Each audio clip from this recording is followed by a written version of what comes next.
Imagine a world where you can't trust your own senses. A world where a video of a loved one, a voice message from a friend, could be a complete fabrication. Well, that world isn't some sci-fi movie anymore. It's here. And today, we're going to break down how AI is fundamentally cracking the very foundation of our shared reality. For all of human history, our entire society has been built on one really simple, really powerful idea. What we see and hear is real. It's the bedrock of everything. But what happens when that bedrock just crumbles? Okay, let's make this real. Your phone rings, you hear the voice of a family member, and they sound panicked. They're in trouble, they need money, and they need it now. Your every instinct, your every fiber of your being is screaming to help them. But wait, a tiny, nagging question has to pop into your head now. Is that really them? And this isn't just some tech problem anymore. This is a fundamental human problem. And this really gets at the new conflict we're all caught in. For centuries, we've lived in what you could call organic reality. You see something, you hear something, you assume it's true, simple. But now we're being flooded by this new synthetic reality, which is engineered to be completely indistinguishable from the real thing. And the crucial difference? The organic world is assumed to be true. The synthetic world, it demands constant, exhausting proof. So if you can't trust what you see or hear, how are we supposed to function? Well, there's a concept from the world of cybersecurity that gives us a pretty chilling preview of where we're headed. It's called zero trust. So, in the tech world, zero trust is a security strategy for a world full of hackers. It works on a simple, deeply paranoid principle. Trust absolutely no one. Nothing is trusted by default. Every single person, every single device trying to get on the network has to be rigorously verified. Every single time. It's basically a fortress of suspicion designed to protect data. But what happens when that exact same paranoid protocol gets forced onto society itself? Well, that's what researcher Albert calls the sociological zero trust protocol. It's this idea that we're now being forced to apply that verify first, trust later model, not to computer networks, but to our friends, our family, our leaders, everyone.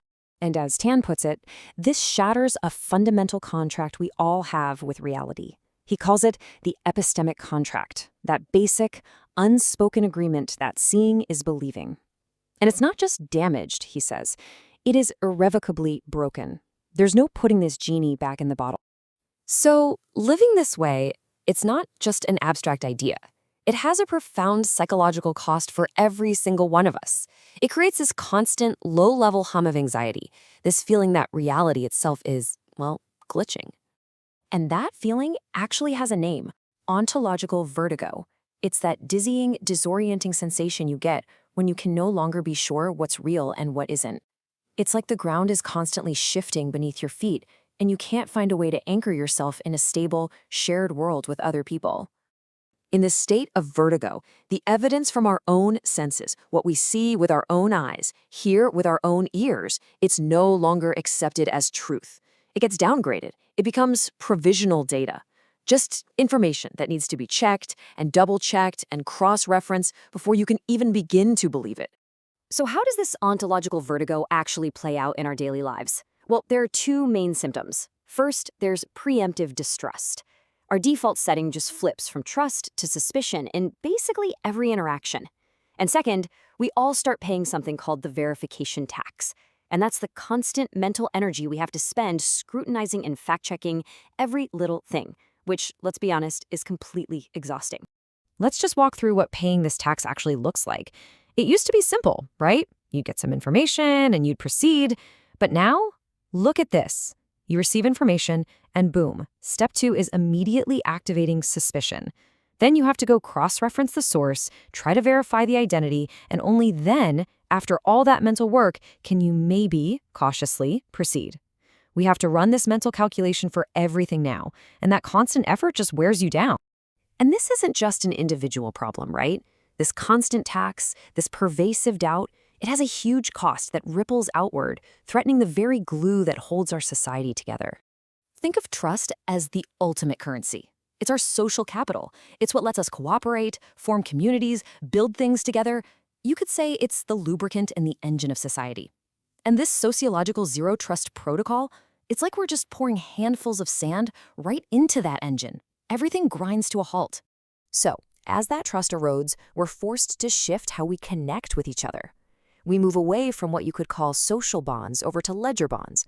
Social bonds are based on that warm, messy, implicit human trust.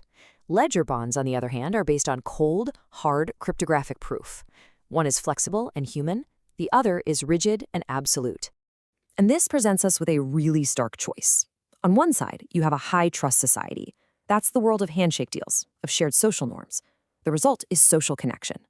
On the other side is the trust-minimized society we seem to be building.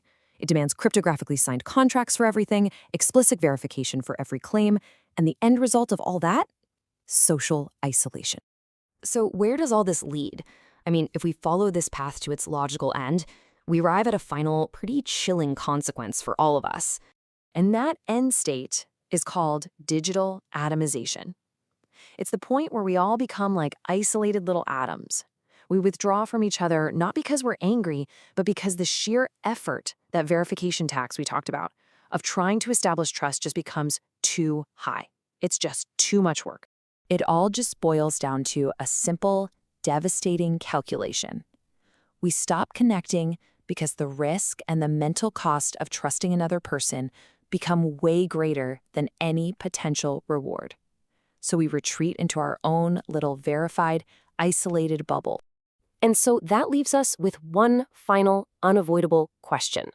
We've always known that trust is the invisible glue that holds society together. So what happens to us, to our communities, to our world, when that glue completely dissolves? What's left?